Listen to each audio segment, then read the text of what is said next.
আসসালামু আলাইকুম প্রিয় শিক্ষার্থীরা, আশা করি তোমরা সবাই ভালো আছো এবং সুস্থ আছো। আজকে আমার ক্লাসে তোমাদের স্বাগত। আজকে আমরা যে অধ্যায় নিয়ে আলোচনা করব সেটা হচ্ছে তোমাদের পাঠ্য বইয়ের চতুর্থ অধ্যায় অংশীদারি ব্যবসায়, যেটা আমরা বিজনেস বা পার্টনারশিপ বিজনেস হিসেবে জানি। কারণ ছবি দেখে তোমরা বুঝতে পারছো যে কয়েকজনে মিলে আলাপ আলোচনা করছে বা দুইজন ব্যক্তি হ্যান্ডশেক করছে। তার মানে বোঝাই যাচ্ছে যে কয়েকজন ব্যক্তি থাকবে এই ধরনের ব্যবসায়। অংশীদারি নাম দিয়েও কিন্তু বোঝা যায় যে এখানে অংশীদার থাকবে।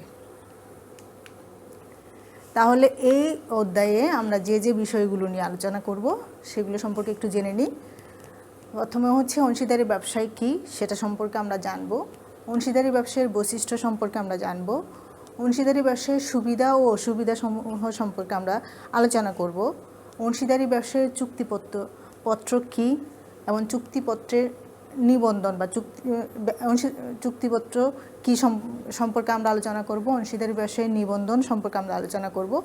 অংশীদারি ব্যবসায়ের নিবন্ধন পদ্ধতি সম্পর্কে আলোচনা করব। অংশীদারি ব্যবসায়ের নিবন্ধন না করার পরিণামগুলো আমরা জানব। অংশীদারি ব্যবসায়ের প্রকারভেদ সম্পর্কে আমরা জানব। অংশীদারের প্রকারভেদ সম্পর্কে জানব। অংশীদার হিসাবে নাবালক কী ধরনের অধিকার সে পাবে, নাবালক অংশীদার পাবে বা কী ধরনের কর্তব্য পালন করতে হবে সেগুলো সম্পর্কে আমরা আলোচনা করব। অংশীদারি ব্যবসায়ের বিলোপ সাধন কী সেটা সম্পর্কে জানব। অংশীদারি ব্যবসায়ের বিলোপ সাধন পদ্ধতিসমূহ সম্পর্কে আমরা আলোচনা করব।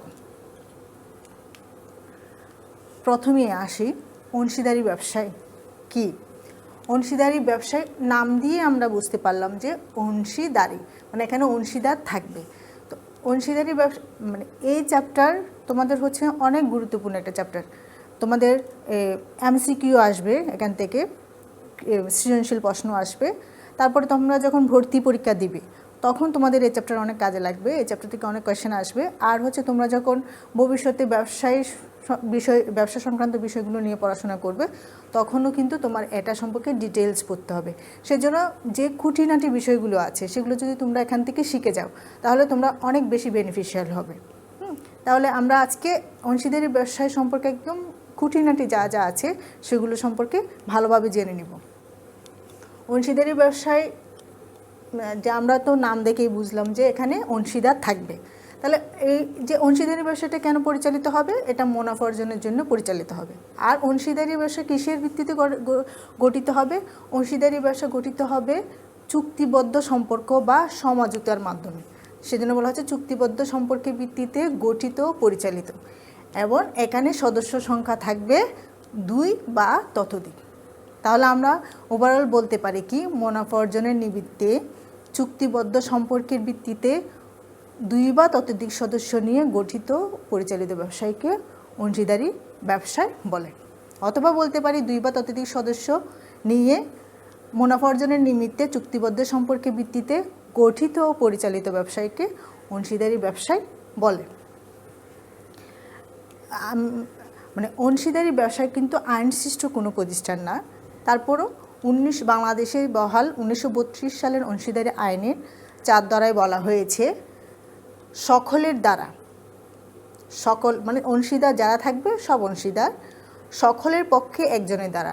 যে অংশীদারগুলো থাকবে 2 জন 3 জন হোক, 4 জন হোক, 5 জন হোক, বা সকল মানে 5 জন সবাই অথবা 5 জনের পক্ষ থেকে একজনের দ্বারা পরিচালিত ব্যবসায়ের মুনাফা নিজেদের মধ্যে বন্টনের নিমিত্তে। তাদের মধ্যে কি থাকবে? মুনাফা অর্জনের একটা উদ্দেশ্য থাকবে। এই মুনাফাগুলো নিজেদের মধ্যে বন্টন করবে এরকম চুক্তিবদ্ধ ব্যক্তিবর্গ যে ব্যবসা গঠন করে তাকে অংশীদারি ব্যবসায় বলে।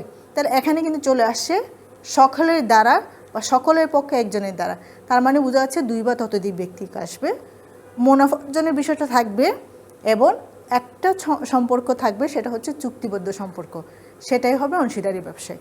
যদি চুক্তিবদ্ধ সম্পর্কের কথা উল্লেখ না থাকে, যদি আমরা এভাবে বলি যে 2 বা ততোধিক ব্যক্তি মিলে মুনাফা অর্জনের নিমিত্তে যে ব্যবসা গঠিত পরিচালিত হয় তাকে অংশীদারি ব্যবসায় বলে, তাহলে এটা কিন্তু কখনো অংশীদারি ব্যবসায় এর সংজ্ঞা হতে পারবে না। কারণ এখানে অবশ্যই উল্লেখ করে দিতে হবে চুক্তিবদ্ধ সম্পর্কের ভিত্তিতে গঠিত পরিচালিত। চুক্তিবদ্ধ সম্পর্ক বা সমঝোতার মাধ্যমে। এখন অংশীদারি ব্যবসায়ের বৈশিষ্ট্য সম্পর্কে আমরা জানব। বৈশিষ্ট্য মানে কি আমরা যখনই দেখব তখনও কিন্তু চিনতে পারবো। হ্যাঁ, তাহলে আমি যখন বৈশিষ্ট্যগুলো সম্পর্কে জানবো তখন কিন্তু আমি ইজিলি অনেকগুলো ব্যবসা প্রতিষ্ঠান থেকে কিন্তু চিনতে পারবো কোন ব্যবসা সংগঠনটি অংশীদারি ব্যবসা সংগঠন। তাহলে জেনে নিই বৈশিষ্ট্যগুলো। প্রথমে হচ্ছে সদস্য সংখ্যা। আমরা আগেই দেখেছি 2 বা ততোধিক সদস্য কিন্তু অংশীদারি ব্যবসায় থাকতে হবে। 2 বা ততোধিক সর্বনিম্ন হচ্ছে 2, আর সাধারণ অংশীদারি ব্যবসায়ের ক্ষেত্রে সর্বোচ্চ সংখ্যা হচ্ছে 20 জন। তবে যদি এটি ব্যাংকিং অংশীদারি ব্যবসায়ী প্রতিষ্ঠান হয় তাহলে সদস্য সংখ্যা সর্বোচ্চ হবে 10 জন। এটা কিন্তু খুব ইম্পর্ট্যান্ট একটা প্রশ্ন। এটা থেকে তোমার সৃজনশীল প্রশ্নের এর উত্তর হতে পারে, MCQ আসতে পারে। আর হচ্ছে যে তোমাদের যে উদ্দীপকটা দেয়া থাকবে, উদ্দীপকের মধ্যে সদস্য দেওয়া থাকবে, তোমাকে সদস্য দেখে বুঝতে হবে যে এটা কোন ধরনের ব্যবসা সংগঠন। সেজন্য আমি আবার বলছি, সর্বনিম্ন সদস্য সংখ্যা 2 বা ততোধিক। সর্বনিম্ন সদস্য সংখ্যা 2 জন, আর সর্বোচ্চ সাধারণ অংশীদারি ব্যবসায়ের ক্ষেত্রে 20 জন, আর ব্যাংকিং ব্যবসায়ের ক্ষেত্রে সর্বনিম্ন 2 জন আর সর্বোচ্চ হচ্ছে 10 জন। তবে এখানে সর্বনিম্ন সদস্য 3 জন একটা এক ধরনের অংশীদারি ব্যবসায়ী হতে পারে। সেটা কোন ধরনের অংশীদারি ব্যবসা সংগঠন? সীমিত বা সীমাবদ্ধ অংশীদারি ব্যবসা সংগঠনে সর্বনিম্ন সদস্য সংখ্যা 3 জন হবে। মানে এখানে যদি একজন সীমিত অংশীদার থাকে, 2 জন অবশ্যই সীমাহীন অসীম দায়সম্পন্ন অংশীদার থাকতে হবে।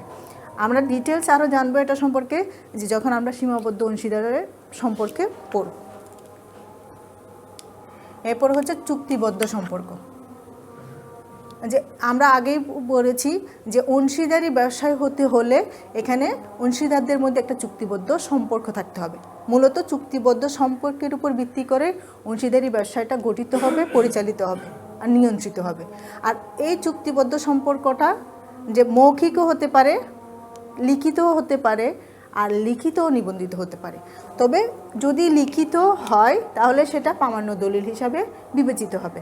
হ্যাঁ, যদি আমি আইনগত কোনো জটিলতায় পড়ি, যদি চুক্তিপত্র মৌখিক হয় তাহলে এই ক্ষেত্রে আমি আইনগত কোনো সুবিধা পাবো না। মানে আমি জটিলতার জন্য যদি আদালতে শরণাপন্ন হই, আদালত কিন্তু আমাকে কি করে দিবে? খারিজ করে দিবে আমার আবেদনটি। যদি ভবিষ্যতে কোনো ধরনের যদি মামলা মোকদ্দমা বা কোনো ধরনের যদি উদ্ভূত পরিস্থিতির কারণে যদি কোনো আর্থিক ক্ষতির বিষয়গুলো আসে, এই ধরনের অধিকার আদায়ের ক্ষেত্রে আমরা চুক্তিপত্রটা লিখিত নিবন্ধিত হলে সবচেয়ে বেশি সুবিধা অংশীদাররা পাবে। তবে অংশীদারি ব্যবসায় হতে হলে এখানে চুক্তিবদ্ধ সম্পর্ক থাকতেই হবে। আর মূলধন সরবরাহটা কেমন হবে সেটা চুক্তিপত্রে উল্লেখ থাকবে। চুক্তিপত্রে বলা থাকবে কোন অংশীদার কতটুকু মূলধন সরবরাহ করবে, অথবা সব অংশীদাররাই সমানভাবে মূলধন চুক্তিপত্র অনুসারে যে সমান মূলধন সরবরাহ করেও ব্যবসা সংগঠনটা গঠন করতে পারে। এরপরে পরিচালনা, যে আমরা আগের একটা সংজ্ঞায় কিন্তু পড়েছি, তোমাদেরকে আমি আবার একটু দেখাচ্ছি, যে সকলের দ্বারা বা সকলের পক্ষে একজনের দ্বারা। তাহলে যে পরিচালনার কাজটা কে করবে? সব অংশীদাররা করতে পারে, অথবা সবার পক্ষ হয়ে একজন অংশীদারে কিন্তু পরিচালনার কাজটা করতে পারে। তবে যে মানে একজনে করুক বা সবাই করুক, যে একজন যদি করে, যদি ব্যবসায় কোনো লোকসান হয় তখন সব অংশীদারকে কিন্তু এই লোকসানের ভাগিদার হতে হবে। লাভ ক্ষতি বন্টন, যে অংশীদারি ব্যবসায় লাভ ক্ষতিটা কীভাবে বন্টন করা হবে। আমরা আগেও জেনেছি কি চুক্তিপত্র নিয়ে চুক্তিতে অংশীদারি ব্যবসা গঠিত হবে, পরিচালিত হবে, এবং এক্ষেত্রে চুক্তিপত্র অনুসারে বা চুক্তি অনুসারে অংশীদারি ব্যবসায়ের লাভ ক্ষতিটা বন্টন করা হবে। চুক্তিতে যদি উল্লেখ থাকে কে কত % করে লাভ লোকসান বন্টন করবে সে অনুসারে হবে। যদি উল্লেখ না থাকে তাহলে চুক্তিপত্র যদি উল্লেখ না থাকে কত % করে কে কতটুকু মুনাফা পাবে, তাহলে সমভাগে তারা কি করবে? লাভ লোকসানটা বন্টন করে নেবে। পারস্পরিক আস্থা ও বিশ্বাস, যে অংশীদারি ব্যবসায়টা এই যে চুক্তির ভিত্তিতে যে গঠিত হয়, সেটার আরেকটা জিনিস হচ্ছে পারস্পরিক আস্থা ও বিশ্বাস।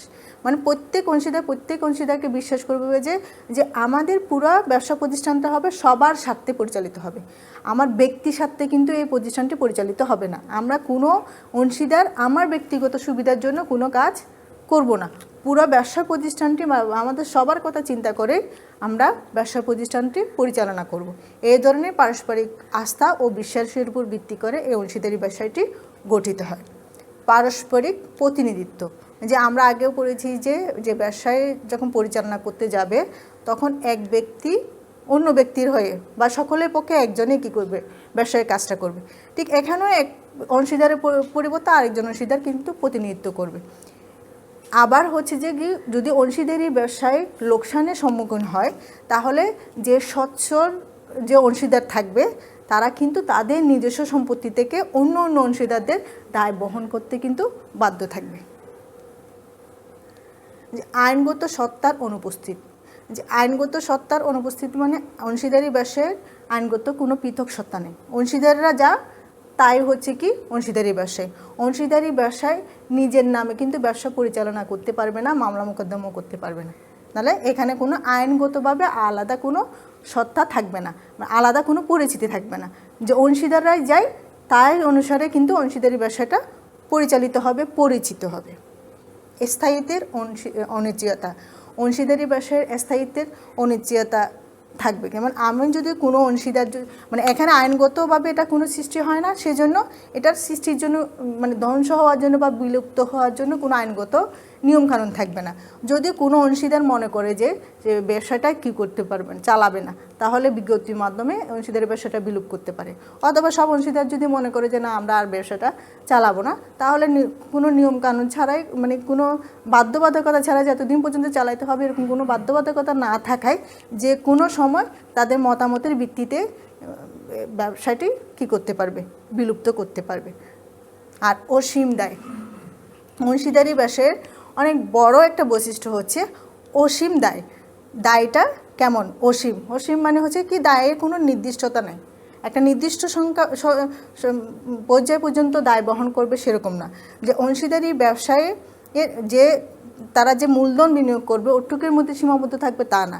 যদি কোনো কারণে ব্যবসায় লোকসান হয়, যতটুকু মূলধন বিনিয়োগ করেছে তার চেয়ে বেশি দায় যদি হয়ে যায় তাহলে অংশীদাররা ওই দায় পরিশোধ করতে বাধ্য থাকবে। দরকার হলে তারা ব্যক্তিগত সম্পত্তি বিক্রি করে হলেও এই ব্যবসা প্রতিষ্ঠানের দায়টা তাদের পরিশোধ করতে হবে। এই জন্য অংশীদারি ব্যবসায়কে বলা হয় অসীম দায় সম্পন্ন ব্যবসায়ী সংগঠন। অংশীদারি ব্যবসায়ের সুবিধা ও অসুবিধা।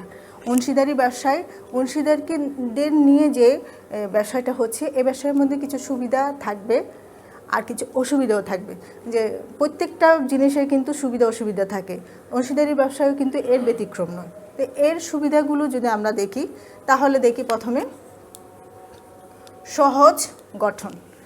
তাহলে এই অংশীদারি ব্যবসায় আইনগত কোনো প্রতিষ্ঠান না হওয়ায় কয়েকজন ব্যক্তি, দুই বা ততোধিক ব্যক্তি মিলিত হয়ে সমঝোতার মাধ্যমে চুক্তিবদ্ধ সম্পর্কের মাধ্যমে তারা অংশীদারি ব্যবসা গঠন করতে হয়। এক্ষেত্রে কোনো ধরনের আইনগত কোনো প্রসিডিও তাদেরকে মানতে হয় না, বা এই যদি অংশীদারি ব্যবসা গঠন করতে হয় তাহলে এখান থেকে অনুমতি নিতে হবে, এরকম কোনো বাধ্যবাধকতা নাই। শুধুমাত্র অংশীদারি ব্যবসা গঠন করার জন্য ইউনিয়ন পরিষদ বা পৌরসভা পরিষদ বা সিটি কর্পোরেশনের থেকে একটা ট্রেড লাইসেন্স সংগ্রহ করতে হয়। সেটা ব্যবসা শুরু করার আগে যে সংগ্রহ করতে হবে তার কোনো বাধ্যবাধকতা নেই। ব্যবসা প্রতিষ্ঠান যখন চলবে সে সময়ে কিন্তু এই ট্রেড লাইসেন্সটা সংগ্রহ করতে পারবে। তবে এই গঠন করার জন্য যে যোগ্যতা সম্পন্ন কিন্তু অংশীদার লাগবে। যে যোগ্যতা সম্পন্ন অংশীদার বলতে কাদেরকে বোঝাবে? যারা কি হবে, সুস্থ মস্তিষ্ক সম্পন্ন হবে, পাগল হবে না, নাবালক হবে না, তারপরে হচ্ছে যে সরকারি কর্মচারী হতে পারবে না, বিদেশি কোনো রাষ্ট্রদূত হতে পারবে না, বিদেশি কোনো শত্রু এই অংশীদার হতে পারবে না।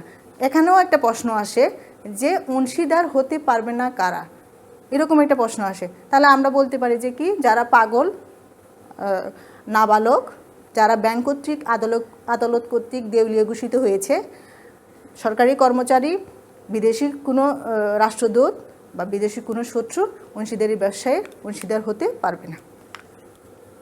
অধিক মূলধন, যদি অংশীদারি ব্যবসায়ে কিন্তু মালিক হচ্ছে 2 বা ততোধিক, তার মানে 2 বা ততোধিক ব্যক্তি কিন্তু একটা অংশ মিলে কিন্তু মূলধন গঠন করবে। যে মূলধনটা হবে সেটা অপেক্ষাকৃত অধিক হবে। যদি আমরা বলি তাহলে বলতে পারি যে কি এক মালিকানা ব্যবসায়ে যে মূলধনটা থাকে তার চেয়ে এই মূলধনটা অধিক হয়, কারণ কয়েকজন ব্যক্তির কন্ট্রিবিউশন এখানে থাকে। দলবদ্ধ প্রচেষ্টা, যে অংশীদারি ব্যবসায়ের নাম দিয়ে তো আমরা বুঝলাম যে এখানে অংশীদার থাকবে, তাহলে একজনে মিলে কিন্তু এই কাজটা করছে না, কয়েকজন ব্যক্তি দলবদ্ধ হয়ে কাজ করছে, তাহলে দলবদ্ধ প্রচেষ্টার মাধ্যমে তারা মুনাফা অর্জনের চেষ্টা করবে। সম্মিলিত সিদ্ধান্ত, কোনো একজন অংশীদারের একক সিদ্ধান্তে কিন্তু ব্যবসা পরিচালিত হবে না, এখানে সব অংশীদাররা মিলে যে কোনো একটা বিষয়ে আলাপ আলোচনার মাধ্যমে সিদ্ধান্ত গ্রহণ করবে, সেজন্য হচ্ছে কি এখানে সম্মিলিত সিদ্ধান্তের সুযোগটি রয়েছে। ঝুঁকি বন্টন, যে অংশীদারি ব্যবসায়ে যে ঝুঁকি হবে সকল অংশীদার যে এই ঝুঁকি বহন করতে বাধ্য থাকবে। হ্যাঁ, তাহলে তাদের দেখা যাবে যে এই ঝুঁকিটা হবে যে কি অসীম, যতটুকু মূলধন তারা বিনিয়োগ করবে তার চেয়েও অধিক কিন্তু তাদের ঝুঁকি বহন করতে হয়। আইনগত ঝামেলা মুক্ততা, যে অংশীদারি ব্যবসা গঠন করতে হলে কোনো ধরনের আইনগত ঝামেলা পোহাতে হয় না। অংশীদারি ব্যবসা পরিচালনার ক্ষেত্রেও কোনো ধরনের আইনগত নিয়মকানুন মেনে চলতে হয় না। আর অংশীদারি ব্যবসায় যখন বিলুপ সাধন করতে যায় তখনও কিন্তু কোনো ধরনের আইনগত ঝামেলা বা আইনগত নিয়মকানুন মানতে হয় না, সেই জন্য এই ধরনের ব্যবসা সংগঠন আইনগত ঝামেলা মুক্ত। এরপরে এই অংশীদারি ব্যবসায় কিছু অসুবিধা আছে, সেই অসুবিধাগুলো আমরা দেখে নিই। একটা হচ্ছে সীমাহীন দায়, যে এখানে আমার দায়টা কত হবে, অংশীদারদের দায় কতটুকু হবে সেটা আগে থেকে কখনো নির্ধারণ করা যাবে না।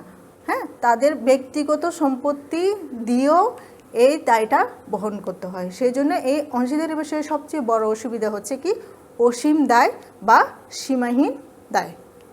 অনেক সময় দেখা যায় যে কি কোনো একজন অংশীদার দেউলিয়া হয়ে গেল, কোনো একজন অংশীদার মারা গেল, কোনো একজন অংশীদার পাগল হয়ে গেল, তখন দেখা যায় যে অন্য অন্য অংশীদার যারা থাকে তাদেরকেও ওনাদের ওই দায়টা বহন করতে হয়।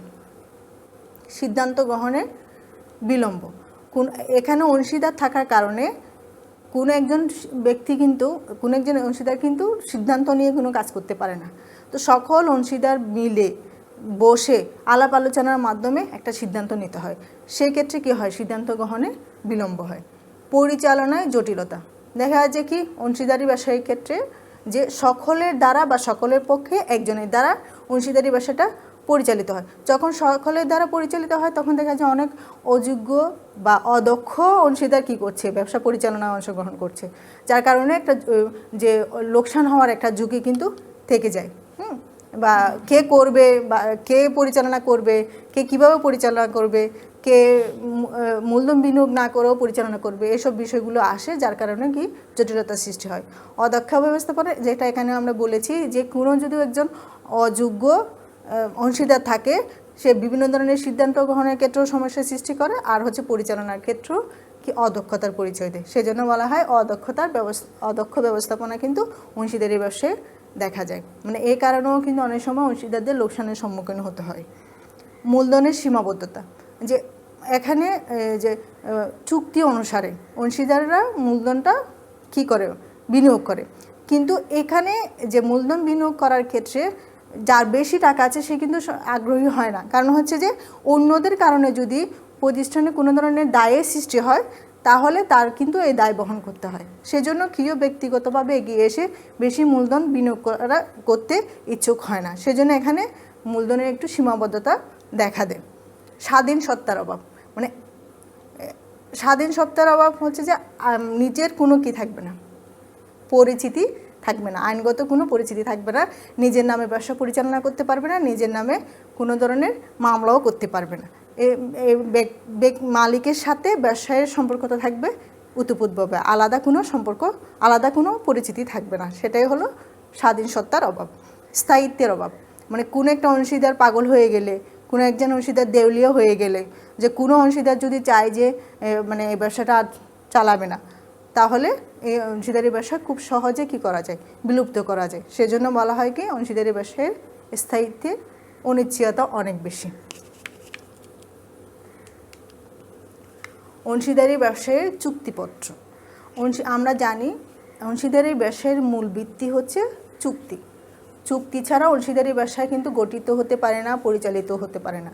তো অংশীদারি ব্যবসায় মূলত গঠিত হয়, পরিচালিত হয় অংশীদারি চুক্তির ভিত্তিতে। এটা কিন্তু একটা গুরুত্বপূর্ণ প্রশ্ন আসে, সেটা হচ্ছে কি অংশীদারি ব্যবসায়ের মূল ভিত্তি কি। এই প্রশ্নের উত্তর তোমরা প্রায় সময় দেখবে যে এই প্রশ্নটা তোমাদের অংশীদারি ব্যবসায় থেকে যখন প্রশ্ন দিবে এই প্রশ্নটা আসবে। তো অংশীদারি ব্যবসায়ের মূল ভিত্তি চুক্তি, ব্যাখ্যা করো বাবু আসবে। তাহলে আমরা বলতে পারি কি অংশীদারি ব্যবসায় যে গঠন করতে হলে অবশ্যই কী করতে হবে, সমঝোতার ভিত্তিতে করতে হবে অথবা চুক্তিবদ্ধ সম্পর্কের ভিত্তিতে অংশীদারি ব্যবসাটা গঠন করতে হবে। এবং পরিচালন করা হবেও কীভাবে, যে কে ব্যবসাটা পরিচালনার কাজ করবে, কতজন মিলে করবে, যে লাভ লোকসানটা কীভাবে বন্টন করা হবে, এগুলো চুক্তিতে স্পষ্টভাবে উল্লেখ থাকবে। তাহলে অংশীদারি ব্যবসা গঠিত, পরিচালিত হবে, নিয়ন্ত্রিত হবে চুক্তির ভিত্তিতে। যদি এই চুক্তি লিখিত হয় তখন আমরা তাকে বলি অংশীদারি চুক্তিপত্র।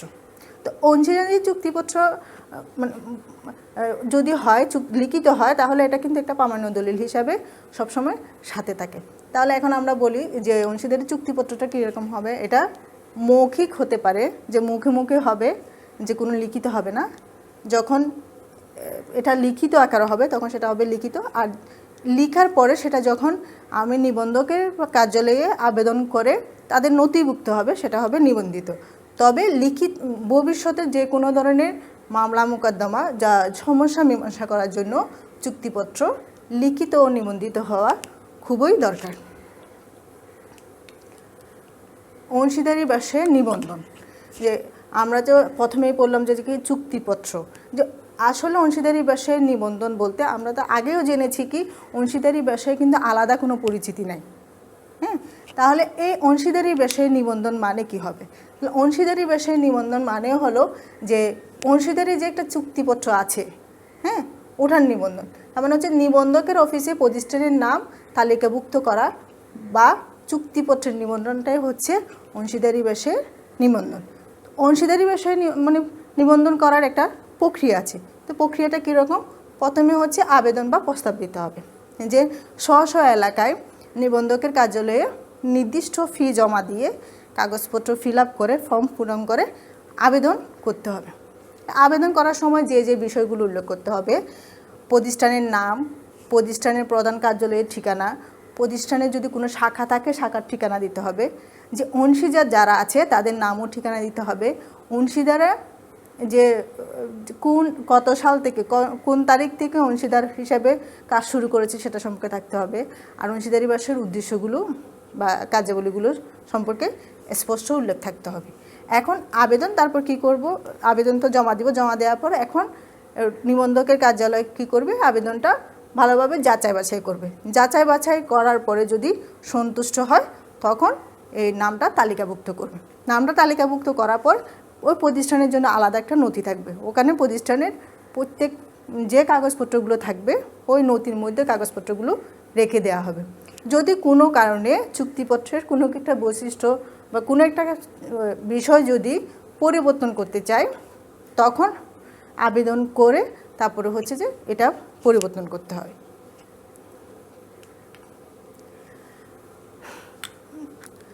আমরা এই যে অংশীদারি ব্যবসায় যে নিবন্ধনটা পড়লাম, যে অংশীদারি ব্যবসায় আরেকটা গুরুত্বপূর্ণ কোয়েশ্চেন আসে, সেটা হচ্ছে অংশীদারি ব্যবসায় নিবন্ধন বাধ্যতামূলক কিনা। হ্যাঁ, আসলে অংশীদারি ব্যবসায় নিবন্ধন কিন্তু বাধ্যতামূলক না। অংশীদারি ব্যবসায় নিবন্ধন ছাড়াই কিন্তু ব্যবসা পরিচালনা করতে পারবে, এতে আইনগত কোনো ধরনের জটিলতা পড়বে না। তবে যদি ভবিষ্যতে অংশীদারদের মধ্যকার কোনো ধরনের সমস্যা বা অংশীদারি ব্যবসায়ের সাথে অন্য একটা প্রতিষ্ঠানের কোনো সমস্যা সমাধান করার জন্য অংশীদারি ব্যবসা যদি নিবন্ধিত হয় তাহলে ভালো হয়। তাহলে আইনগত বা কোনো কারণে যদি আদালতে যেতে হয় তাহলে অংশীদারি ব্যবসায় আদালতে যেতে পারবে। যদি অংশীদারি ব্যবসায় নিবন্ধিত না হয় তাহলে কোনো ধরনের মামলা মোকদ্দমায় বা আইনগত কোনো ধরনের সুবিধা পাবে না।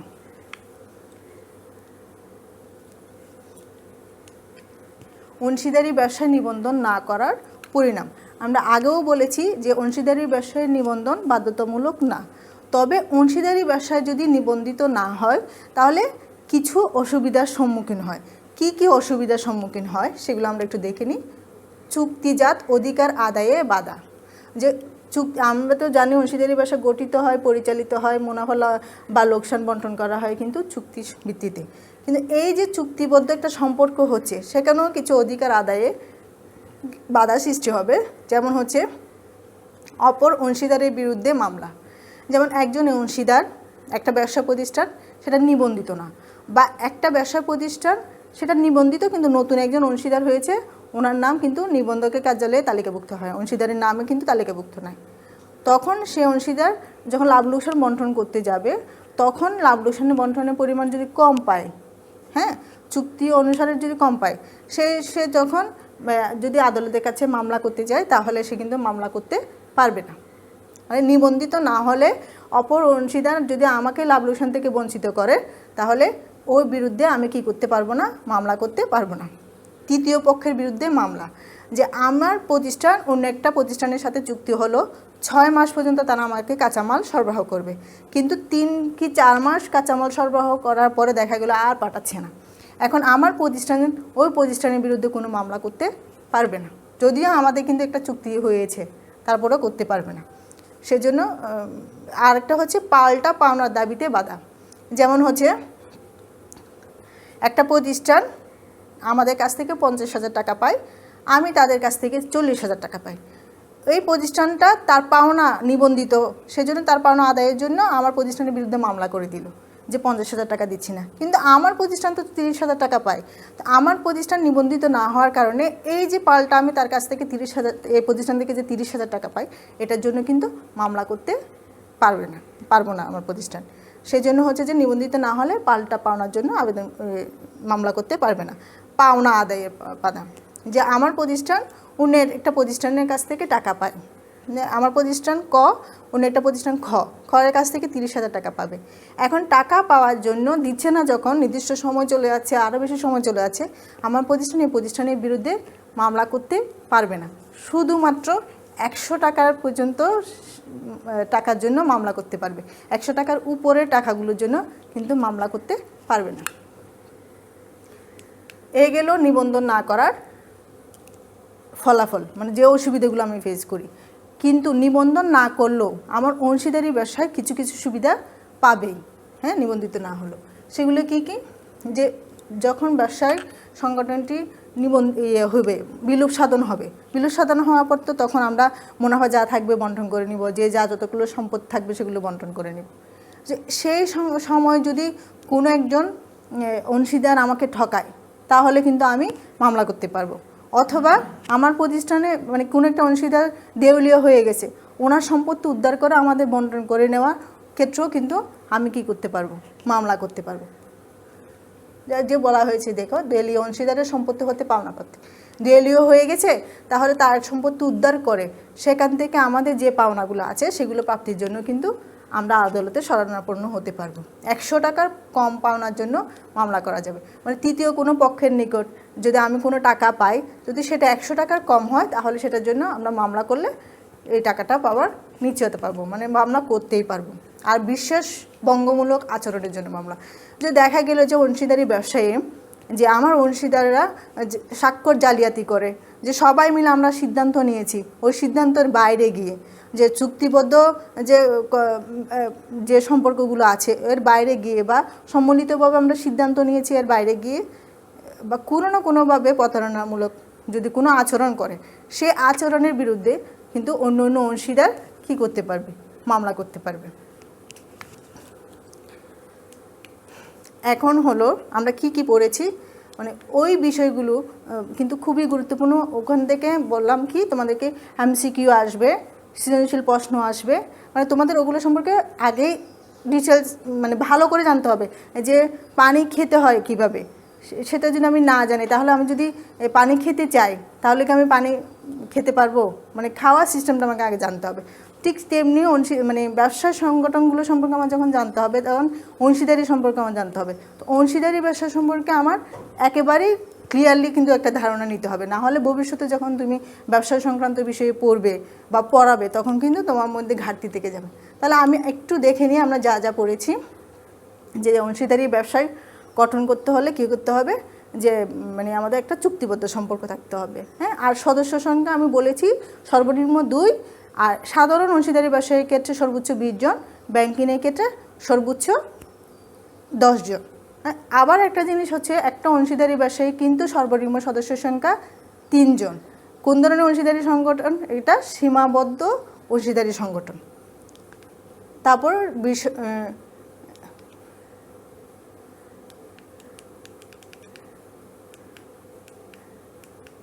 বৈশিষ্ট্যগুলো সম্পর্কে আমাদের অনেক ভালো ধারণা থাকতে হবে, কারণ এখান থেকে প্রশ্ন আসবে। যেমন অসীম দায়, অংশীদারি ব্যবসায়ের অসীম দায়, অসীম দায় ব্যাখ্যা হতে পারে। অংশীদারি ব্যবসায় অনিশ্চয়তা কেন? তারপর অংশীদারি ব্যবসায় বৃহদায়তন হতে পারে না কেন? সেটা কিন্তু অসীম দায়ের কারণে, এই বিনিষ্ট রাখতে হবে। তারপর লাভ লোকসান কীভাবে বন্টন হবে, যে আমরা বলেছি চুক্তিতে উল্লেখ থাকবে সে অনুসারে হবে, যদি চুক্তিতে উল্লেখ না থাকে তাহলে সমভাবে বন্টন হবে। তারপর হচ্ছে যে পারস্পরিক প্রতিনিধিত্ব, এখানে হচ্ছে যে কি অন্য অংশীদারদের যে একটা দায় হবে, সেটা যারা সচ্ছল অংশীদার থাকবে তারা কিন্তু ওই দায়টা পরিশোধ করবে। আবার চুক্তিবদ্ধ সম্পর্ক অবশ্যই থাকতে হবে, সদস্য সংখ্যার কথা তো বললামই। তারপর সুবিধাগুলো কি, সবচেয়ে বড় সুবিধা কি, কোনো আইনগত কি থাকবে না, জটিলতা থাকবে না। আর এই ক্ষেত্রে আমি আরেকটা জিনিস বলেছিলাম, অংশীদারদের যোগ্যতা, কারা কারা অংশীদার হতে পারবে না, এই প্রশ্নটাও অনেক ইম্পর্টেন্ট। আর চুক্তিপত্র কি, নিবন্ধন কি, আর নিবন্ধনে না করা পরিণাম, আর না করলেও কী কী অধিকার ভোগ করবে। তাহলে একটা প্রশ্ন দিলাম, তোমরা দেখো যে রফিক, করিম, রহিম মৌখিক সমঝোতার ভিত্তিতে যথাক্রমে 20,000, 30,000, 40,000 টাকা মূলধন নিয়ে ব্যবসা শুরু করে।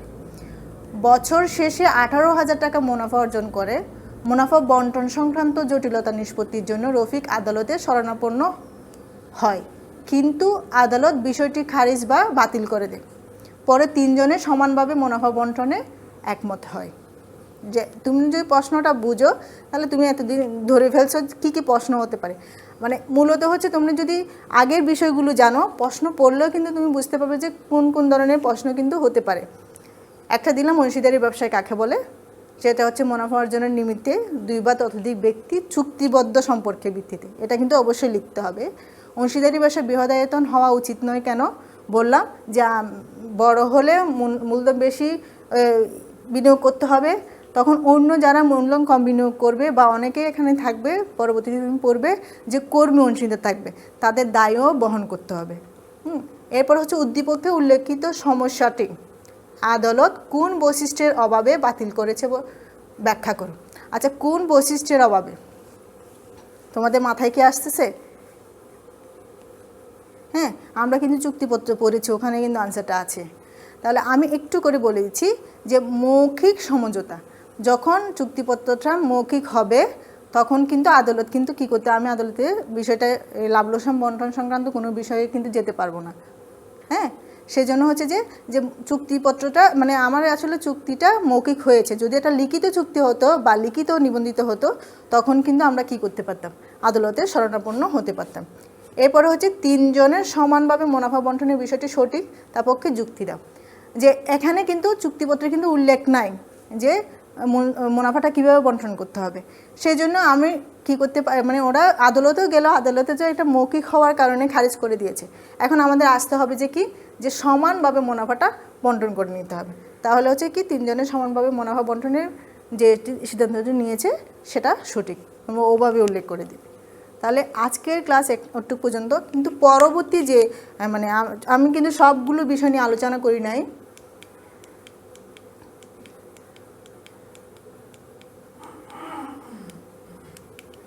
যেমন আমি নিবন্ধন না করার পরিণাম পর্যন্ত কিন্তু পড়িয়েছি, যে পরবর্তী যে আলোচ্য বিষয়গুলো আছে সেগুলো কিন্তু পরের ক্লাসে আলোচনা করা হবে। তোমরা সবাই সুস্থ থাকবে, ভালো থাকবে আর স্বাস্থ্যবিধি মেনে চলবে।